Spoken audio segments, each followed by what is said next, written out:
వామ్మో! వీళ్ళని ఊరికే నామినేట్ చేయలేదు. వీళ్ళసలా నిజంగా ప్రేరణకు అంతమంది నామినేట్ చేసి క్లారిటీ చెప్పారు. మాట నోరు తూలనాడొద్దు అని చెప్పి శేఖర్ భాషా గారు కూడా క్లియర్‌గా చెప్పారు. గౌతమ్ రాంగానే యష్మి అయితే వీడు ఆడు అంట. వీడేదో అన్నాడేంటి మనల్ని నామినేట్ చేసేటప్పుడు ఎండింగ్‌లో మాట్లాడుతున్నారు. ఏంటి ఈ భాష అసలు వీళ్ళు గ్రూప్ గేమ్ ఆడట్లేదు అని చెప్పి షోలో చెప్తున్నారు కానీ గ్రూపిజం ఆడుతున్నారని చెప్పి ఒక క్లారిటీగా చెప్పారు. బట్ లైవ్లో చూస్తే క్లారిటీ అర్థమవుతుంది వీళ్ళ స్లాంగ్ ఎలా ఉంది అనేది. వాడు వీడు అనే ముందు గౌతమ్ అని పేరు పెట్టి పిలవచ్చు నాకు తెలిసి. గౌతమ్ అలాగే రెస్పెక్ట్గానే మాట్లాడుతున్నాడు కదా, అది ఇది అని ఏం అనట్లేదు కదా. ఓకే అనుకున్నారు. అతను ఏదో అక్కడ నామినేషన్ పాయింట్ వచ్చినప్పుడు తన పేరు వచ్చింది కాబట్టి తను రేస్ చేశాడు. వాడేదో అన్నాడు అంటే నెక్స్ట్ వీక్ నామినేట్ చేసేకి పాయింటా, లేకపోతే గొడవ పడేక వీళ్ళిద్దరూ అసలు ఒకరినొకరు ఎలా ప్రొటెక్ట్ చేసుకుంటున్నారంటే యష్మిని నామినేట్ చేస్తే ప్రేరణ లెగుస్తుంది, ప్రేరణని నామినేట్ చేస్తే యష్మి లెగుస్తుంది. అసలు ఎందుకు వీళ్ళు గ్రూపిజం గేమ్ ఆడుతున్నారు? అసలు విన్నర్ క్వాలిఫికేషన్స్ ఉన్నాయంటారా? బట్ ఇది షోలో జరిగిందే నేను చెప్తున్నాను, నా ఓన్ కల్పితాలేమి ఇక్కడ చెప్పట్లేదు. వాళ్ళు మాట్లాడిన వేనే చెప్తున్నాను. బట్ ఒకరిని అలా కించపరిచినట్టు మాట్లాడొద్దనే కదా వాళ్ళని నామినేట్ చేసింది. అదే వాళ్ళంటే హర్ట్ అవుతారు కదా, ఎందుకు అట్లా మాట్లాడేది? వీళ్ళు మాట్లాడుకునేది నేమ్స్ మెన్షన్ చేసుకుని మాట్లాడుకుంటే ప్రాబ్లం ఉండదు. ఎనీవే ఒకరిని ఇన్సల్ట్గా మాట్లాడేది అయితే ప్రేరణ చేస్తున్నట్టే, లేకపోతే ఊరికే నామినేషన్ అయితే చేయరు. మేబీ ఓజీ టీం ఒక్కలే ఉన్నప్పుడు బాగానే ఉంది ప్రేరణ.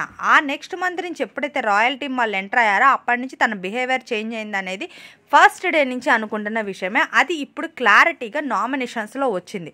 నామినేషన్స్ మాత్రం వేరే వాళ్ళని పెట్టి మాత్రం సూపర్ అంటే సూపర్.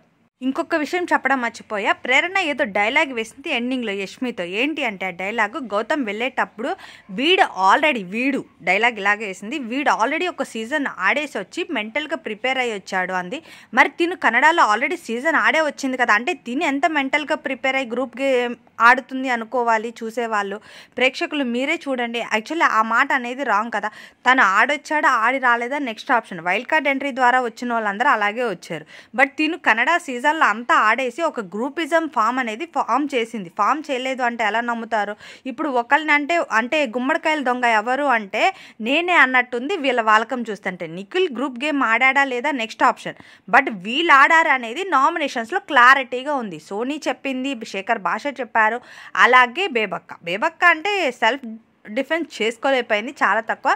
బట్ కానీ వచ్చిన వాళ్ళు నామినేట్ చేసే రీజన్ ఇంకా అర్థం చేసుకునే సిచ్యువేషన్స్లో వీళ్ళైతే లేరనేది క్లారిటీ ఉంది. ఒక పర్సన్ని కించపరిస్తే 99% తిను యష్మి ఆర్ ప్రేరణ ఈ వీక్ ఎలిమినేట్ అయ్యే ఛాన్సెస్ చాలా ఎక్కువ ఉన్నాయి.